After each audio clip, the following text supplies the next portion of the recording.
మోకాల నొప్పులకు ఎటువంటి సర్జరీ లేకుండా ఎపియాన్ పెయిన్ క్లినిక్ అందిస్తున్న అత్యాధునిక చికిత్స.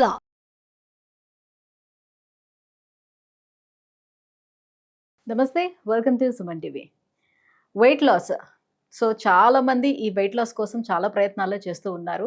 సో ఊబకాయం అనేది సకల రోగాలకి కారణం ఊబకాయమే మనం చెప్పుకోవచ్చు. సో ఇది ఒక చైన్ సిస్టమ్ లాంటిది. సో ఒకటి స్టార్ట్ అయిందంటే వన్ బై వన్ ఒక్కొక్కటి అనారోగ్య సమస్యలు స్టార్ట్ అవుతూనే ఉంటుంది. ఫర్ సపోజ్ ఊబకాయం వచ్చింది అని అంటే వన్స్ హార్మోనల్ ఇంబ్యాలెన్స్ స్టార్ట్ అవుతుంది. హార్మోనల్ ఇంబ్యాలెన్స్ అయిందంటే థైరాయిడ్, డయాబెటీస్ లైక్ ఇవన్నీ స్టార్ట్ అయ్యాయి అంటే బాడీలో ఉన్నటువంటి ఆర్గన్స్ అన్నీ కూడా ఆటోమేటిక్గా దెబ్బతింటాయి. సో ఈ వెయిట్ని ఎలా మనం కంట్రోల్ చేసుకోవాలని చాలా రకాల ప్రయత్నాలే చాలామంది చేస్తూ ఉంటారు. కొంతమంది సర్జరీ వరకు కూడా వెళ్తూ ఉంటారు. సో అంతవరకు వెళ్లకుండా అసలు న్యాచురోపతిలోని ఎలాంటి ట్రీట్మెంట్స్ దీనికి అందుబాటులో ఉన్నాయి, సో ఎటువంటి ఇబ్బంది పడకుండా న్యాచురోపతి ట్రీట్మెంట్ తోటి మనం ఎలా వెయిట్ లాస్ అవ్వచ్చు, సో ఏ రకంగా మనకు ఉపయోగపడుతుంది న్యాచురోపతి, ఈ విషయాన్ని తెలియజేసేందుకే మనతో పాటు ఉన్నారు డాక్టర్ జ్యోత్స్న పులిపాటి గారు. హలో మ్యామ్, నమస్తే. నమస్తే అండి మ్యామ్, సో వెయిట్ లాస్ ఎక్కడ చూసినా ఎక్కడ విన్నా కూడా మనకు వెయిట్ లాస్ పదం ఎక్కువగా వినిపిస్తుంది. ఒకప్పుడు మన ఇండియా చూసుకున్నట్లయితే సో ఎక్కువగా సన్నంగా ఉండే పీపుల్ ఎక్కువగా ఉండేవారు, మధ్యస్థంగా ఉండేవాళ్ళు ఉండేవారు. ఊబకాయం అనేది చాలా తక్కువగా ఉండేది, ఎందుకంటే మనకి వ్యవసాయం చేసేటువంటి దేశం కాబట్టి. కరెక్ట్. సో ఎక్కువ మంది ఉండేవారు కాదు. ఇప్పుడు చూసుకుంటే మన లైఫ్ స్టైల్ అంతా చేంజ్ అయిపోయింది.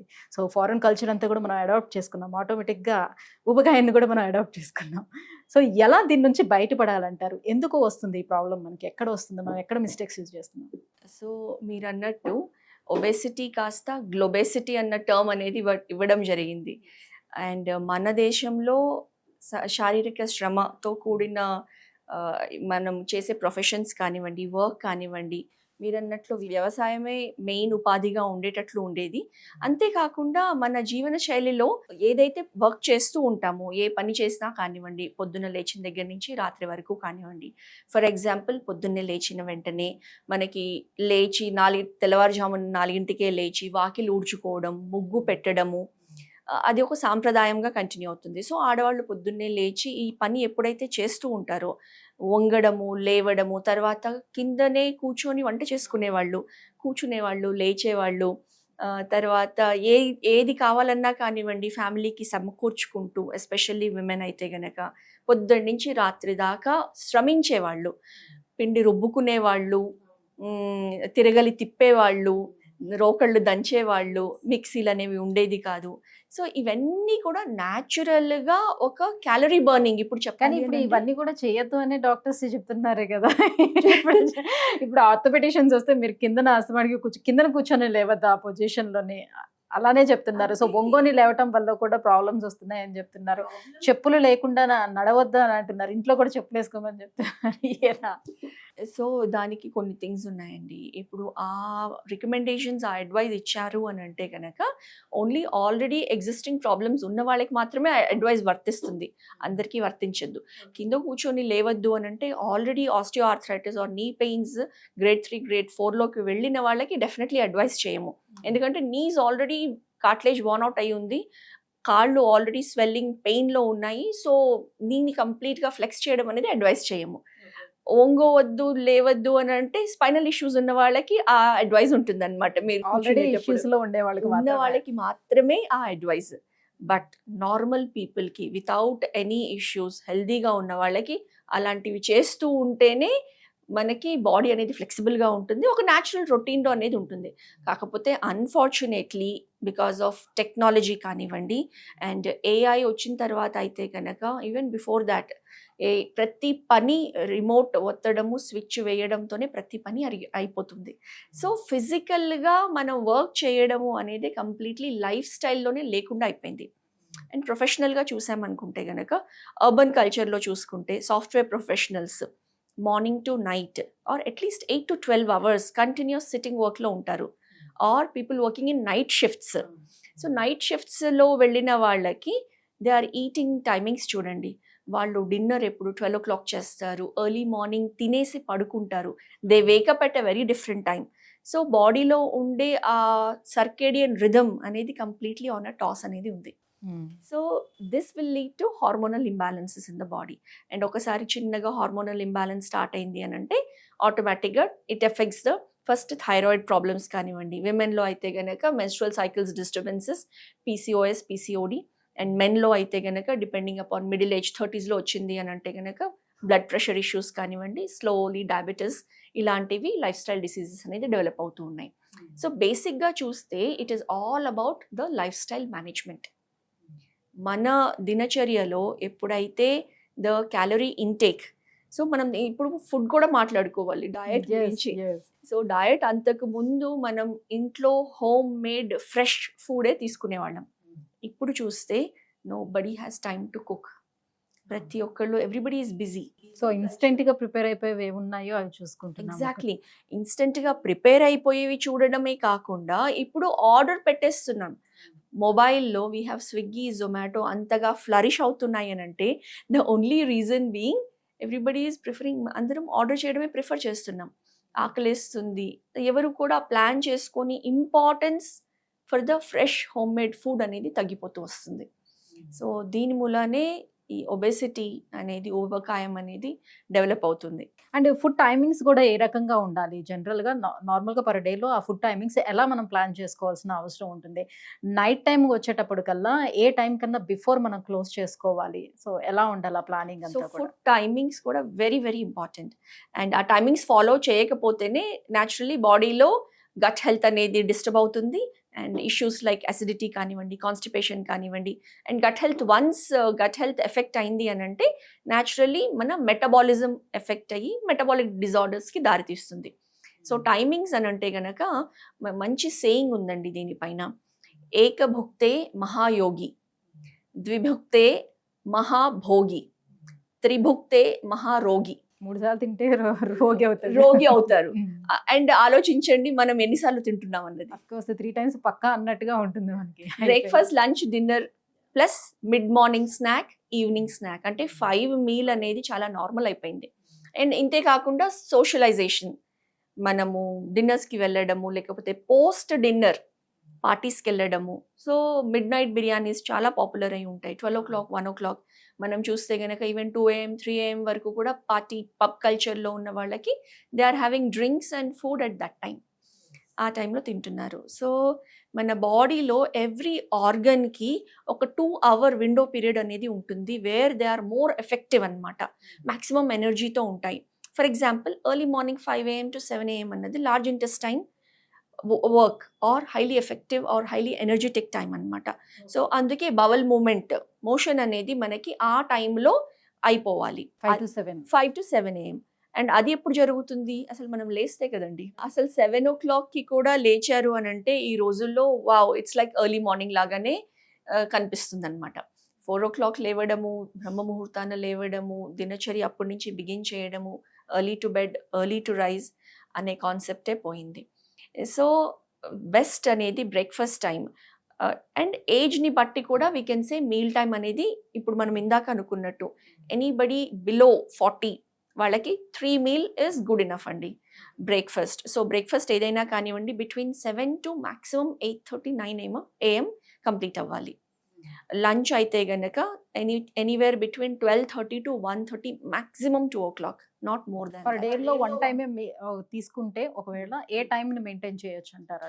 1 meal 1 meal వెయిట్ లాస్కి ఈ మధ్య కాలంలో ఓమాడ్ అనేసి 1 meal a day అనేది ఒక food kind of fancy food culture అనేది స్టార్ట్ చేశారు apart from intermittent fasting. So 1 meal a day చాలా మంది they are taking between 12 o'clock to 2 PM అండి, 12 నుంచి 2 o'clock దాకా. సో ఆ టైంలో 1 meal తీసుకొని మిగతా టైం అంతా కూడా just being on water or green tea లాంటివి జస్ట్ ఆర్ లైమ్ జ్యూస్ కానీ తీసుకొని ఉంటున్నారు. బట్ ఇది కూడా not everybody should be doing this, only under a guided doctor prescription. ఎందుకనంటే అసోసియేటెడ్ మెడికల్ కండిషన్స్ ఉండొచ్చు. సపోజ్ దే ఆర్ ఎనిమిక్, వాళ్ళకి already haemoglobin levels తక్కువ ఉన్నాయి. అండ్ యూజువలీ ఇండియాలో on an average not more than 10 haemoglobin 10 gram% ఉండడమే చాలా అరుదు అనమాట. So they might not be knowing. And 9 gram, 7 gram, even 5 gram వాళ్ళని కూడా బట్ చూస్తే వాళ్ళు నార్మల్గానే కనిపించవచ్చు. 5 gram హిమోగ్లోబిన్ పర్సెంటేజ్ ఉన్న వాళ్ళు, అలాంటి వాళ్ళు ఇలాంటివి టేకప్ చేస్తే కనుక it would be completely disaster. అంటే ఇప్పుడు చాలా మంది ఎవరికి వాళ్ళు ఇట్లానే మన యూట్యూబ్లో వాటిల్లో చూసి ఎవరికి వాళ్ళు కూడా డైట్ ప్లాన్స్ అనేది చేసేసుకుంటున్నారు. మీరు అన్నట్టుగా ఇప్పుడు 1 meal ఆ డైట్ గాను ఒకవేళ ఫాలో అయితే ఇలాంటి ఇష్యూస్ ఉండేటప్పుడు లేడీస్లోని హార్మోనల్ ఇంబ్యాలెన్స్కి ఎంతవరకు ఛాన్స్ ఉంటుంది? అంటే 1 meal as a short term చేయొచ్చండి. ఫర్ ఎగ్జాంపుల్ న్యాచురోపతిలో one of the best therapies is the fasting therapy. Fasting అంటే అందరూ ఇప్పుడంటే ఇంటర్మిటెంట్ ఫాస్టింగ్ అని కానివ్వండి, లేకపోతే fasting is giving rise to autophagy which is also able to cure diseases like cancers అనేది మనకి వెలుగులోకి వచ్చింది. బట్ అనాది కాలంగా చూస్తే ఫాస్టింగ్ మన ఏదో ఒక ప్రతి కల్చర్లో అనేది ఇన్కార్పొరేట్ అయి ఉంది. మనకి ఏకాదశి ఫాస్టింగ్ కానివ్వండి, పౌర్ణమి ఫాస్టింగ్ కానివ్వండి, నవరాత్రి ఫాస్టింగ్ కానివ్వండి. సో ఇయర్లో ఫస్ట్ నవరాత్రి, రామ నవరాత్రి వచ్చినప్పుడు 9 days ఫాస్టింగ్ ఉంటుంది. తర్వాత దసరా నవరాత్రి అప్పుడు 9 days ఫాస్టింగ్ ఉంటుంది.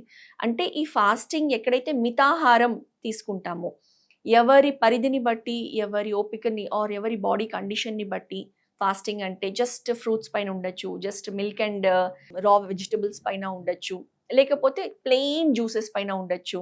సో ఫాస్టింగ్లో ఇన్ని వేరియేషన్స్ ఉన్నాయి. బట్ ఏ ఫాస్టింగ్ అయినా కానివ్వండి, it will help in detoxification, body క్లెన్జింగ్కి హెల్ప్ చేస్తుంది. ప్లస్ దాంతోపాటు ఆటోమేటిక్గా వెయిట్ లాస్ అవుతుంది, రేట్ ఇంక్రీజ్ అవుతుంది. సో దీంతో వెయిట్ లాస్ అనేది షార్ట్గా అవుతుందండి.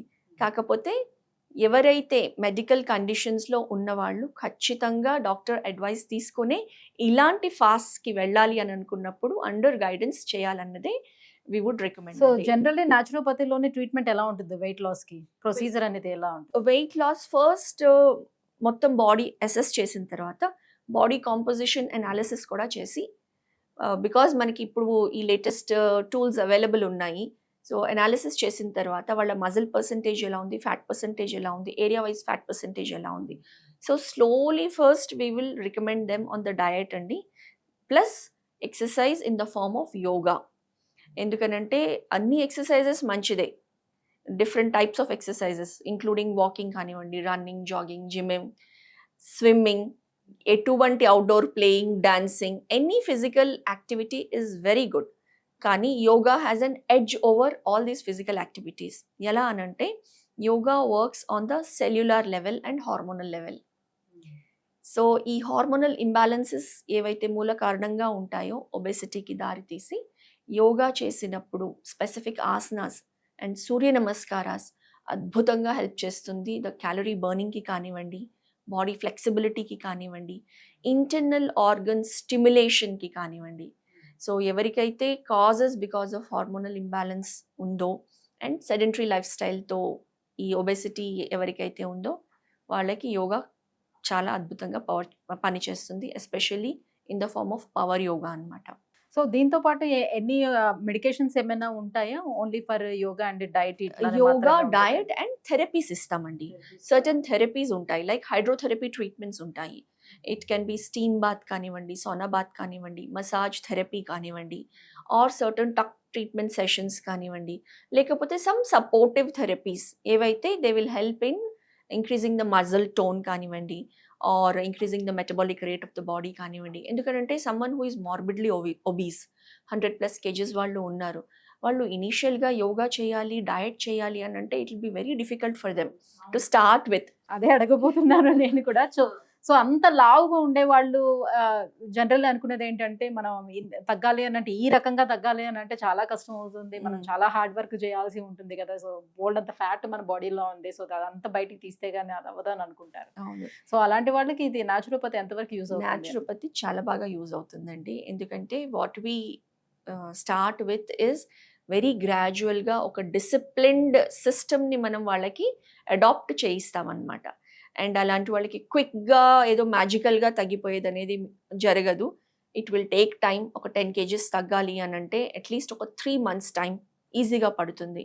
If someone has to reduce 20 kgs 6 months to or plus time, వాళ్ళకున్న కండిషన్స్ని బట్టి మనం ముందే రికమెండ్ చేస్తాం. సో ఇయర్స్ చూస్తున్నారు కదా, సాధారణంగా ఊబకాయం ఉండే వాళ్ళకి ఆల్రెడీ హెల్త్ ఇష్యూస్ అనేది చాలా ఉంటాయి. ఇన్ని హెల్త్ ఇష్యూస్ ఉండేటప్పుడు సర్జికల్గా వెళ్ళడం కూడా చాలా డేంజరస్గానే డాక్టర్స్ కూడా చెప్తూ ఉంటారు. సో అవన్నీ కంట్రోల్లోకి తెచ్చుకుంటే కానీ మేము కూడా సర్జికల్గా అసలు వాళ్ళు రిఫర్ కూడా చేయరు అనమాట. సో అలాంటి వాళ్ళకి న్యాచురోపతి అనేది గుడ్ ట్రీట్మెంట్గా చెప్తున్నారు డాక్టర్ గారు. థ్యాంక్ యూ అండి.